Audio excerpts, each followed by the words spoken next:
was in ICU for 3 days. And that's the first time that I remember being in the ICU and seeing my family around me, my brother, my mom and dad, and my brother's wife standing around this. My body was a mess.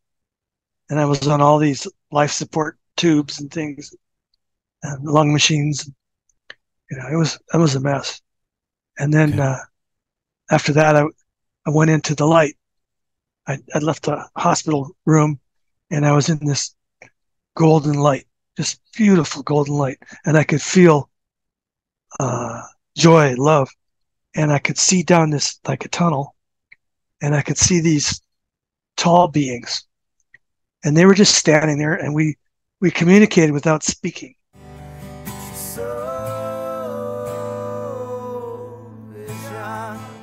Welcome back, everybody, to Soul Inspired. It's Joe again here, and this time I have a guest that I've really wanted to have on since I started the podcast. I keep saying that at the beginning of the podcast that I'm doing, but as this is brand new to me, I'm really getting those involved that have influenced me or that I've had conversations with in the past. And one of those people is Marcus Cox. He's an entrepreneur and many other things, and we're going to get into that. So first of all, thanks for being here, Marcus. My privilege. Thank you. Thank you for inviting me. I'm really excited to have you here because you have a life of all kinds of different experiences. And the way that I first came in contact with you was I had seen a video you had put up years ago about an experience that you had, and we'll get talking about that if we can at some point. But I like to start all my podcasts the same way. If there was an event or something that happened in your life that triggered you and started you on the path that you're finding yourself in now in life. It was when I was 15 years old, and I was out at my parents' lake cottage outside Edmonton, and was passenger in a car, and my friend was driving and doing 90 miles an hour on a gravel road. And when we came over a hill, big hay truck ambled by, and he freaked out, put the brakes on, but you can't do that on a gravel road at 90. And we left the highway, went into a ditch, hit a rock, rolled. I guess they said 3 times. They said I took the windshield out with my head and went 100 feet up in the air and came down and hit a boulder and broke all these bones, my ribs, punctured my lung, Wow. concussion. So you actually were thrown through the window, The windshield. the windshield. Yeah. So you didn't have a seatbelt on? No, thank God, because that side of the car was completely flush. I mean, the roof was to the floorboard. So I would have been crushed. It landed Oh, on that side. wow. So the actually not having the seatbelt was better for you. It saved my life. Yeah. Wow. So when this happened, did you have an experience at that moment? Or did you, because you mentioned, I think before when we've talked, you mentioned you then went, I think, into a coma. I don't recall a lot. I recall losing grip on the ceiling, and that's about the last I remember until I opened my, until I was in the hospital in Edmonton, which was 60 miles away from our lake cottage.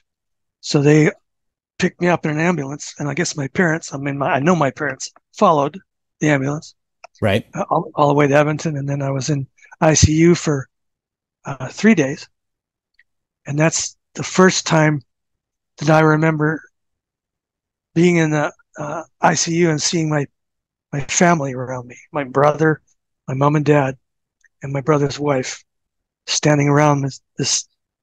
My body was a mess, and I was on all these life support tubes and things, and lung machines. It was a mess. And then Okay. after that, I went into the light. I left the hospital room, and I was in this golden light, just beautiful golden light, and I could feel uh, joy, love, and I could see down this like a tunnel, and I could see these tall beings, and they were just standing there, and we communicated without speaking. And I remember I felt love. I mean, I just felt like they were family. Hmm. But they were at this tunnel of light, and there was like a communication going on, like, you're welcome to join us. Welcome to come join us. And but there's no, we're not forcing you. You don't have to. And Wow. then I'd be back looking at my family again, and I love them, and uh, I can't leave them. Right. Right. And my mom and dad and brother and everybody, and that went on for I guess I was there for 3 days, so I'd be in and out. So you're saying that first you've seen your body, you've seen your loved ones, your family here on earth around your body. Before I ask one question, did you have any emotion attached to that when you saw your family? Was there any emotion attached to the body? Can you remember that? Some people remember that, or do you recall that at all? I just felt a connection, like I love. I mean, I love my family, Right. and I felt a longing to be with them. Okay. So you You know? you did have an emotional connection of wanting to be with them still. Yep. Your human, your earthly family. Okay. But at the same time, you're jumping in and out of whatever this reality is, and you're going into this golden light. This golden light, would you describe it kind of like the light from a sun? Or what do you mean by golden light? Like a light from the sun. Yes, it's very much like that. Uh, I don't know if you've ever heard of a golden orb. Mm-hmm. I mean, there's light all around you, and that's why I mentioned that psychedelics were similar, because I literally fell into the light on LSD.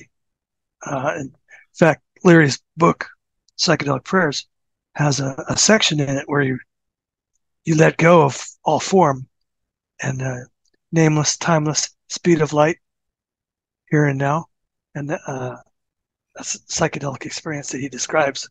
That's exactly what it would look like, almost the same. That's why I find a similarity between the two, and Okay. and they and like I said, they've mapped a lot of that.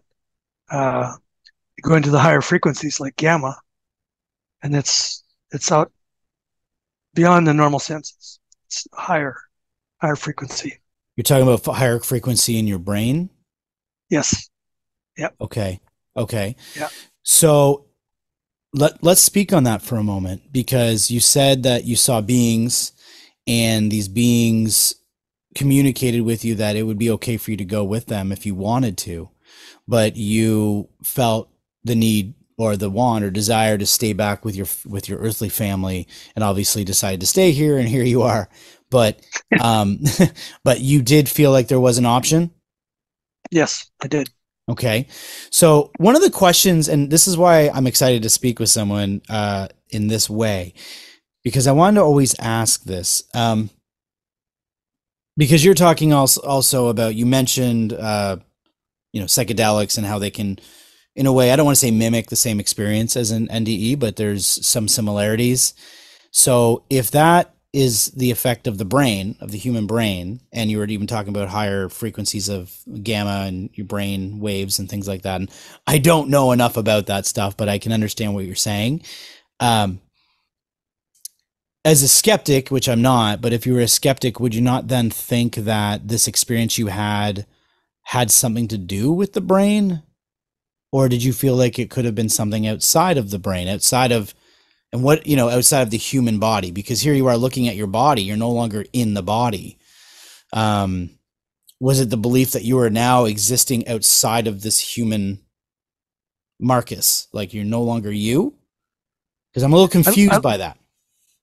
I like the uh, term frequency, raising your frequency. And just like an FM radio versus an AM radio, you can't hear the FM station on an AM radio. You can't see uh, interdimensional entities with the physical eyes. From the inner eye, yes, but you can't see with your inner eye unless you learn how to use it. And Mm, that's one of the things I described about my teacher.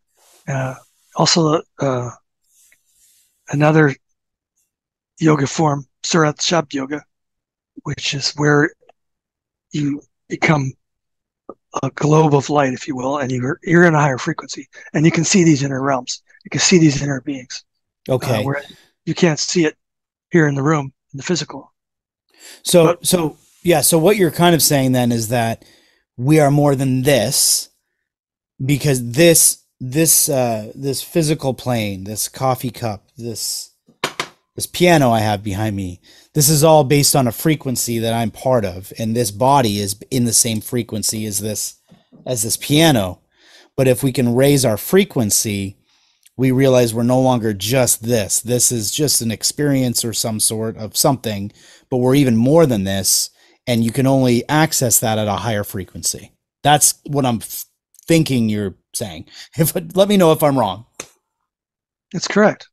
Okay. And And those and beings also that you saw in the light were probably likely of this other higher frequency that we don't normally see, because you're no correct. longer even wanting to be in that body frequency anymore because it was so banged up. And if you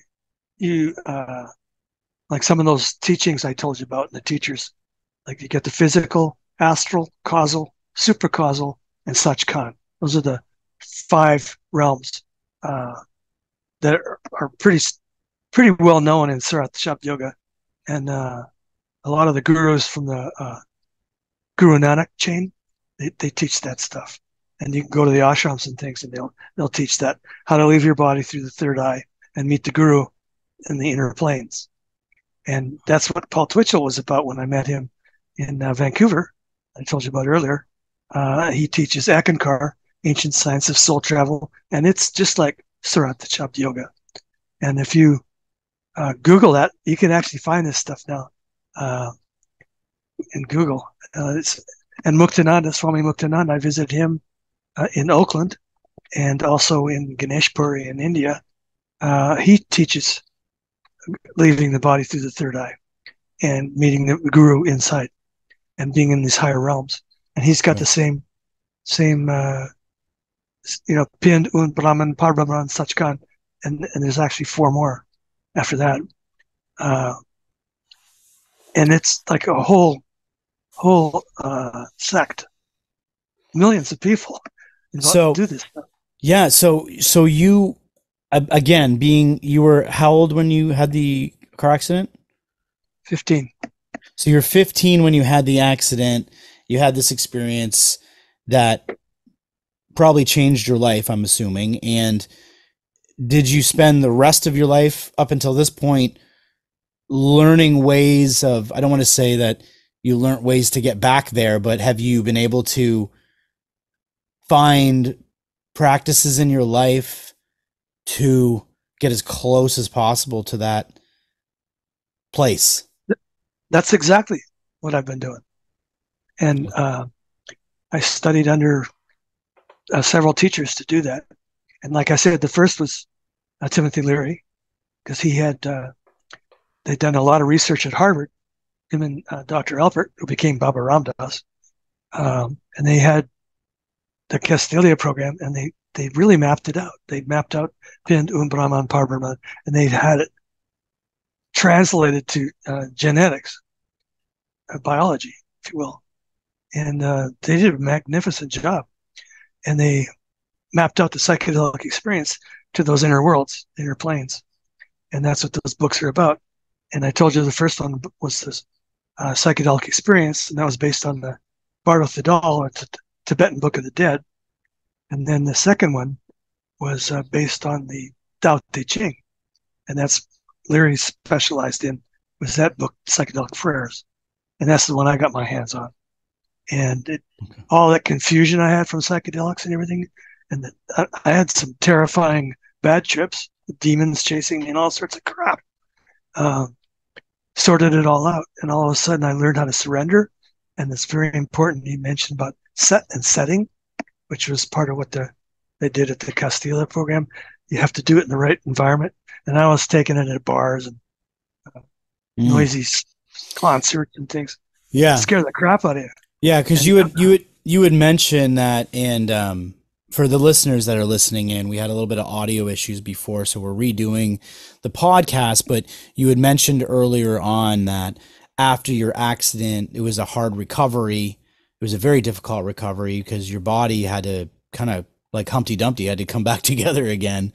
And once that happened, you were kind of set off into this, not the greatest, you weren't kind of going off in the greatest direction at first, which led you into the psychedelics, and probably put you in some positions where if you were doing psychedelics in the wrong environment, didn't really benefit you. Instead, it was kind of, you were having these bad trips. But then you've continued to learn that. It sounds like you started working with people and learning that it's about the setting and environment, which made those better experiences. So that, okay. Is that what you're saying? And yes. And it's Okay. also interesting to note that, I mean, I lived it because I got addicted to the pain drugs. Okay. And there's a lot of teenagers out there nowadays that do the same thing. They're getting wired on these different drugs and stuff.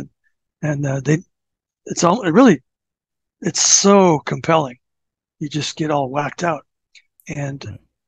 the psychedelics actually changed that. And I lost interest in all those pain pills and pain drugs. And Wow. I was shooting up all this crap, Demerol and things. And I stopped that too. And I was taking acid fairly frequently. And then I got to a point where I became acid. I could just hold it in my hand and have a psychedelic experience. I didn't have to take it. That's Wow. how when you get your mind, you learn how to tune into those higher frequencies. You don't need the drugs. And that's when I discovered meditation and how to leave my body through my third eye. And these Right. teachers appeared. You know, when the student's ready, the teacher appears. And Right. I met Paul Twitchell in person. Uh, had that experience with him, and as soon as I was out of my body, there you are. And that just blew my mind. That Yeah, was so cool. can you explain that experience again? So you were going kind of in a direction that wasn't the best, but then you came in contact with kind of a mentor, a guru, if you will, that was into was he into yoga Uh, Paul or Twitchell meditation? was a founder of Ekankar, uh, Oh, okay. ancient science of soul travel, which I had no idea what that was. My brother was an initiate, so he's the one that got me into it, Hmm. and uh, and it was about meeting the guru at the third eye and traveling with him in the inner worlds, and that sounded very cool to me. Uh, I Right. couldn't do it, and then I was in Vancouver and I had the opportunity to have a consultation with him, Hmm. and that's when I was so broke back then. I had $25 and I managed to get a consultation, and I met him. And I don't know if we heard you get to put this in the previous video or audio, but when I met him, he wasn't anything like I thought a guru would look like. Right. He had a southern accent and wore a blue suit with a white shirt and tie, a red tie, and not what I thought a guru would look like. Okay. And I asked him, I said, I've been trying to do this soul travel as you describe in your books, and I can't do it. He says, well, we'll do some now. And I sat in a chair across from him and got really still, quiet. And then all of a sudden, I was in the corner of the room. And he describes the soul body as 360-degree vision, like a globe of light. And Okay. I was that. I mean, I was a globe of light in the corner of the room. I could see the whole room, including my body sitting in the chair. And at the exact second I was out, he says, "There you are." And he said it with Wow. such love. And did It he was, say this because he had attuned himself to that higher frequency, so he knew once you were tapping in? Is that what he picked up on, or what? How did he I know? have no idea. Okay, that's I wild. mean, it made it very easy to believe him. I mean, that he was Right. authentic. And And was that experience different from your NDE? oh yeah, yeah. I mean, it was daytime in a hotel room. But I mean the experience of being out of your body, that experience of witnessing something outside of yourself. I guess not. No, not really. It's the same. Okay. So you did feel kind of a similarity in that sense until obviously going to the light and, the experience you had with the beings that was a bit different. But, and this was all done through just meditation. You weren't on anything when you had that experience when he had seen and he said, there you are. Were you taking anything for that, or was he actually just helping you through it? No, I hadn't taken any drugs for at least a couple of months by the time I met him. Okay. And that was part of being one of his students was, you don't do drugs. And that And set you on the direction that you've been going for all these years. You yeah, meditate. meditation. Yeah, Yeah. meditation instead of drugs. And, Subramania, the Swami that I became a monk with later in India, uh, he mentioned how psychedelics are like being in an elevator and you go up through all these higher realms and the door opens and you're like in the Sahasra chakra and seeing gold light and all that. And then you start to come down, the door is shut and you're back down to being the Right. same old schmuck you were when you started, So you're not Right. really there. Whereas when you meditate and you tap into those frequencies, you're really there. You really, it's authentic, if you will. So And that, how many years now have you been meditating? oh gosh. Has it been since then? Like, have you been meditating every day since you learned this? Because you mentioned, we're jumping around a little bit, and some of the listeners may not know this, but you were a monk for a time 4 years. for 4 years, and this was in India. I took my vows in India. I was on the Indian Odyssey that I mentioned. In fact, that picture I sent you earlier was we were there was 55 of us on that Odyssey, and I wasn't a monk when I started, but I took vows when I was in Sri Lanka Okay. at the original monastery there, and then after that I stayed there in the monastery, um, and I had amazing experiences. Just those temples are just supercharged. I got knocked off my feet in the middle of puja. One of them was very very cool. Really neat experience because I sat with a psychic before I went on the Odyssey, and she'd said that I'd been a Dutch sailor conqueror in Sri Lanka back in the day, a long time when they used to do that, and I had some karma to pay back, but it'd be light because I'm with the guru, and I mean she was a pretty rare person, and she was in Kauai at our Kauai monastery for like 2 days, and I somehow ended up having breakfast with her, and she just started speaking. Said he used to he used to be a conqueror in previous life. He heard some Sri Lankans, and it's payback time. And I was like, oh shit. But Yeah. I got right in the middle of puja. I got knocked off my feet, and this guy he stepped on my head. I don't think intentionally, but when I opened my eyes and looked at, because that's very sacrilegious over there. The feet, when you touch any part of the body and you go like that with your aura, your energy, like you Right. apologize. Right. Well, this Right. guy stepped on my head, and it hurt. And I looked up at him, and there was like a instant deja vu of that I had hurt this guy's family in previous life, Oh, wow. and that was payback. Yeah, Wow. because he didn't look sorry at all. I mean, he deserved it. Yeah. So, That's so a lot easier than murdering people or taking them yeah. hostage or making them slaves. So I've had a few other guests where we've talked about reincarnation and we've talked about multiple lives and things like that. So do you believe that we've had other people we have in our current human existence that we've had in other lives? Maybe I don't want to say uh I want to say the word karma, but we might have soul contracts with other souls and we carry it into another life to work through that. Or do you have any belief in any of that stuff? Do you I have feel it? zero doubt. Zero Zero doubt. doubt. Okay. Yeah, I mean that's exactly what's going on. And Okay. I'm from the No Accidents in the Universe School. and everything that's happening.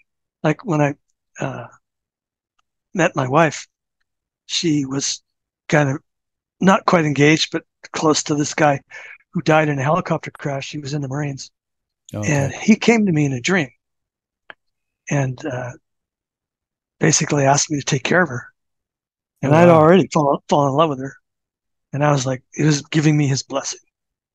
And we've been married 36 years. I'm almost crying. We've been married Wow. 36 years, and I still feel Dirk sometimes. That's what his name was. And yeah, he was out on a training mission with the Marines in a helicopter, and they crashed, and he wasn't able to get out. Oh. And he's a good man. So Well, yeah, that's wow. That's unbelievable. we're all I connected. mean, these are all different things that we and some of these stories a lot of us have, and some people don't talk about them, and some of them do. But I do believe that. I think that even you and I could have had something. You know, like I think everyone we encounter, there's not maybe not always something. Maybe there's some new experience that you're having with someone new that you haven't experienced with, but there's definitely something there. Um, I wanted to ask you a question because not to move too far off of some of the things we've talked about, but one of the things I've known from you as well is the work that you do. You've been an entrepreneur a good part of your life. I think you started working for some major companies in the beginning of your life. Is that right? You worked as you got into your young adulthood. Did you work for When I companies? when I finally when I finally I mean I was a poor yoga teacher making $7 an hour, and then trying to raise a family of four as a waiter, which is really tough. And then when I finally got back to school and stuff in Silicon Valley, I ended up getting jobs at. That's how I met my wife at AT&T, and I was a software engineer, and also then I went to IBM, and I traveled all over the place doing stuff for IBM, and I became relatively successful, and then I discovered network marketing, which is a lot of people have a big problem with that. Uh, call it pyramid deal and yada yada yada. Right, I ended up matching my IBM salary part time, and they were laying everybody off. They had huge layoffs going on, so I volunteered. So me, because I'd already matched my salary with right. network marketing. So I did that. I went on to do that for 10 years, and then I got into Dr. Joe and a lot of other things. Okay. Okay. And so, in saying that, I have a question for you that we've probably never even spoke about before. Do you've heard this term, the law of attraction, Big right? time. Yeah. So, the law of attraction, can you shed some light on the law of attraction if this is something that you believe is something that what is it about the law of attraction that has created so much um, attention? Like, why is it something that actually exists? How does it work? Does it have anything to do with, we talked about earlier about frequencies? Does it have anything to do with any of that? Or Yep. what is your concept in the law of attraction? Absolutely. When you get in tune with the higher frequencies, things fall in place. Synchronicity becomes uh, all the time. I mean, it's amazing. Miracles happen, and money's no different. I mean, just money it shows up. Like that time I got the appointment with Paul Twitchell. I had no money. I mean, and I got that job for one day, and it was the exact amount that I needed. Then I went. I was traveling dead broke in my van and pulled over, and the guy shows up with money for a full tank of gas, etc. And then it get bigger and bigger. And then that Indian Odyssey I told you about, that was $4,500 uh, just to go on that trip with the guru. And I didn't have that kind of money. I got a settlement for 4350 from that car accident 4 years earlier. Like the Wow. same time that they wanted me to put some money towards the trip. I mean, it virtually showed up in my mailbox. It's like, what? Oh, okay. away I went to India, and the rest is history. So And then what do you think you were doing different to have those things appear in your life though? Because so many people feel held back, right? So many people feel like, oh, nothing comes to me. You know, what is it that's holding people back from obtaining success and wealth Because if you have these things just appearing, why was that happening to you? it's tapping into the superconscious, um, living a superconscious life, which is what my guru taught. And that's that book I mentioned, I think, to you earlier about cognizant ability. It's when you're in tune and you feel the connectivity, the synchronicity, you feel love, feel God everywhere. Everything is such an ananda. It's all just love, bliss, and you don't have any doubt. I mean, the doubter follows you around like I know Eckhart Tolle talks about the power of now, Right. and he talks about Golem, the little creep. It's like, oh Yeah. yes, but no, it'll never work. You'll never be successful. You can't do that. You can't leave home. You'll never get a green card. You'll never get to California. You're dreaming, man. None of these things. But when you open up, and that's part of that book, uh, the Timothy Leary wrote, the Tao Te Ching says, Lao Tzu says to hold, the hand must first be open. And that's, you live your life like that. And the law of attraction shows up. Everything shows up. I mean, it's So amazing. if you could give people listening one piece of advice that would help them move in in alignment with allowing the law of attraction to work. Like, I think podcasts are huge and they really help. I mean, I get on the treadmill every morning and I listen to different podcasts. And there's so much out there now. Like, what you're doing is wonderful, and it'll help a lot of people. And I don't know if you ever read Autobiography of a Yogi, but Paramahansa Yogananda, it's really cool in that book where he goes out and he's working for the man and all that stuff, and he goes off. And they send him off to this remote area, and he suddenly ends up at this cave, and there's a yogi in there, and the yogi comes up to him and says, "Do you remember me?" And that was from a previous life. And that was his guru, right? His teacher. And how did he end up there? He says, I told your supervisor to send you here. And it's a wonderful story. And those are stories that when you hear them, but that inspired me like crazy, because I had Right. people telling me it'll never work and you're such a dropout failure and blah blah blah.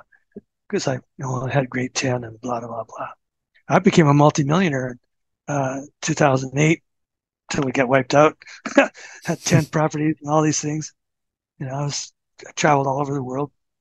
Uh, and I still never did get my grade 12. Wow. Wow. And I worked Wow. at IBM too. In fact, Yeah. I was so embarrassed by not having finished high school that I got blown out of 2 interviews before I interviewed at IBM. But I worked at AT&T for 4 years until they had the big layoff, and not having a 4-year degree was one of the criteria for getting laid Right. off, and I got laid off. Um, and I told the guys at IBM, I said, we can make this interview really short. And I was getting ready to get up if you have a problem with me not having a 4-year degree. And there was a pause, and I thought, oh, this is it, I'm done. And they said, no, we're looking for experience. And I just happened to work. The stuff I did at AT&T was exactly what they were looking for. So that worked great. I actually got a raise from AT&T. Right. And I met my wife at AT&T, so that was good. Well, that worked out good. So your advice is to take in content, because you said podcasts are great. Be inspired by others. Inspiration. Inspiration. Yeah. Okay. Yeah. And inspiration alone is what helped you along your journey. Yes. Okay. It's magic. When you're inspired, it's like you don't even notice the bad stuff. Right. There's no such thing as bad stuff. it's just a lesson to be learned. It's just another Right. stepping stone. Yeah. Yeah, you mentioned that, you mentioned that you've built wealth over the years. So you've built wealth in different ways. And when you were building that wealth, were you always seeing the end goal or just enjoying the process? Like, because Enjoying the process. I think it's really about tuning in, right? It's about tuning in to that frequency, right? And being part of Yeah. that. Like, and I think so many people get hung up on, the money, or they get hung up on all these other things where they don't realize it's part of the process getting there. It's part of like experience, is it not? Yes. It, to hold the hand must first be open. You know, stay open. Don't, Right. when you start to judge and you let Golem get in there and go, Right. Right. Right. you know, don't Yeah. don't judge and shut it all down. I've been looking over I look at that from the fear standpoint. So every time I have something that comes up, if fear comes in and it starts, so I'll have this amazing idea, this exciting thing that I'm going to do. And then fear starts blocking me. It starts coming and saying, but what if this, what if this, what if this, what if this? Yes. And I Yes. used to get so hung up on that. And what I've been learning to do, and one of the beautiful things about running a podcast like this is I'm talking to so many beautiful people, and I'm learning at a tremendous rate now, talking to all these people. And I start noticing what I'm trying to do now, not trying, I think I'm starting to become more successful at it, is when those thoughts come in, just let the thought go through. Instead of focusing on that negative thought or that fear, it's just, oh, it just came in. That's not me. It just comes in and it goes, and trying to just let it kind of keep going. I don't know. That's what works for me. It comes in and it goes. Maybe there's a purpose to it, maybe not, but I keep trying to reshift my focus on the things that make me feel good. Yep. That's exactly right. Yeah. And my wife's very helpful with that too. I mean, I'll if you watch the news or something, I mean, that'll set you back. It's Yeah. like, gosh, it's horrible. We're I all know. going to die. Right. Right. Right. The world has ended 25 times in the last Oh, 50 geez. years, but yeah, no, I know. I feel the same way with all that too. Um, so you've had this early on in your life, this NDE, this experience. Then you got involved in psychedelics, which led you down a path of meditation, and now meditation is your daily practice. Yes. How many times do you meditate a day, and how long? Like, how does that, do you mind sharing what your meditation experience is like? Like what you do? I really value Dr. Joe Dispenza's meditations, and they've done a lot of really beautiful work. I don't know if you've ever been on his website, but they've got when at the retreats and stuff. We've been to a few retreats. They actually use brain mapping EKG machines Okay. for people meditating, and then they map the uh,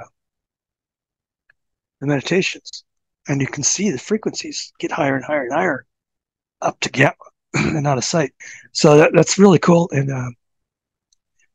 leads you through the chakras to the crown chakra, the seventh, and then he's got the eighth. It's kind of like the light body, and I do that twice a day. And I think it's about an hour and 15. And then there's more. I mean, I did the abundance meditation I love that one. It's really good. I've got an abundance yantra in my living room. Very cool. And, we've had large sums of money come in. Right. It's pretty cool. Yeah. Do you think that when you go through meditation, that's when you kind of align your mind right so that these things can happen, these, success and wealth and health and happiness, these things tend to come in more if you get in tune? I ask you this because I've talked about meditation in other podcasts, and being a musician, I find my form of meditation is through when I'm writing music or when I'm really deep in a musical experience. I have a little bit more trouble doing meditation on my own. I've had more success when I'm leaded through guided meditation. And I did just recently interview someone who helped me with that, and I had this real unbelievable experience where all of a sudden I'm sitting there and I'm in this meditation. Next thing you know, I'm flying in these purple clouds, and I'm wondering what is happening right now. I'm looking around, and I'm like, oh, I'm nothing, but I'm everything. And it was just odd thing, but I felt great about it. I wasn't scared. It was a great feeling.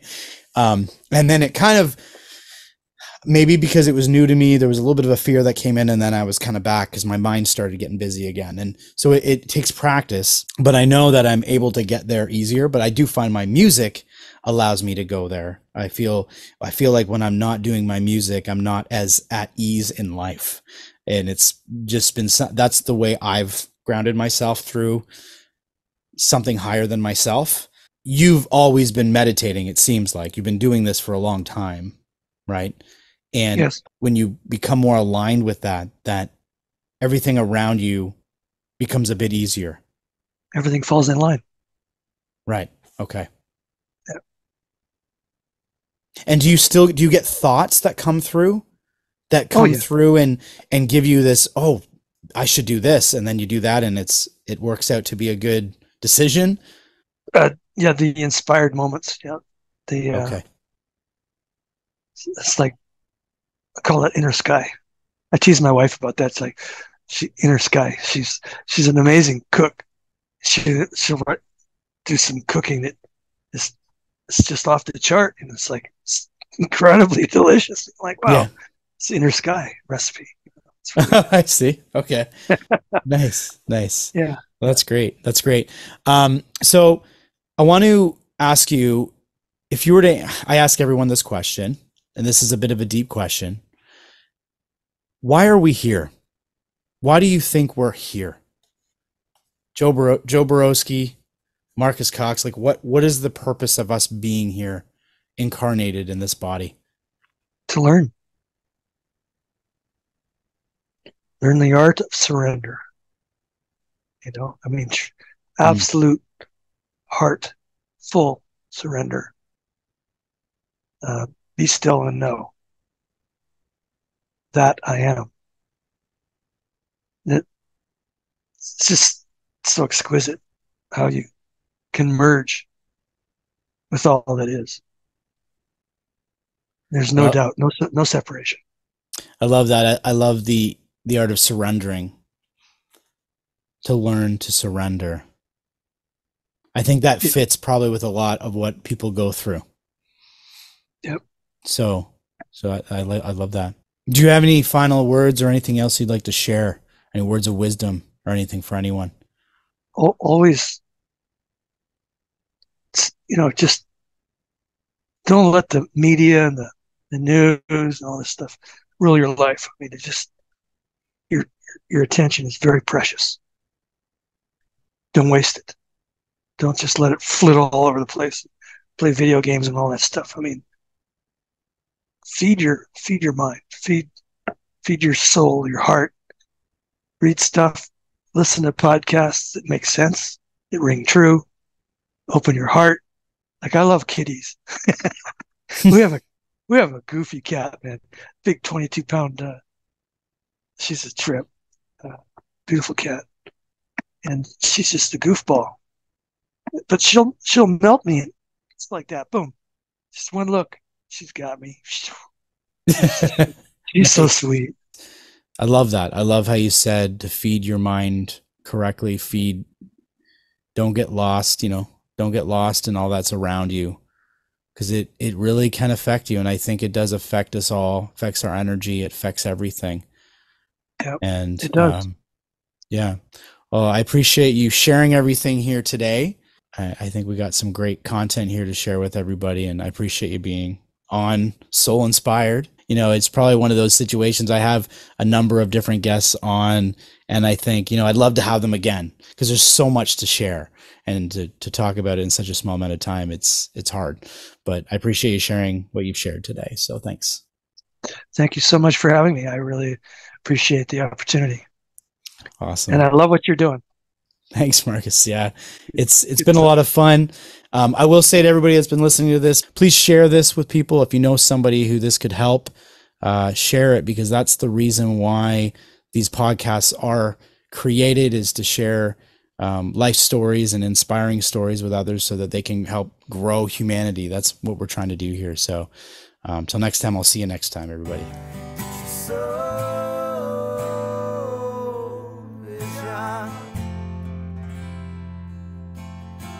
So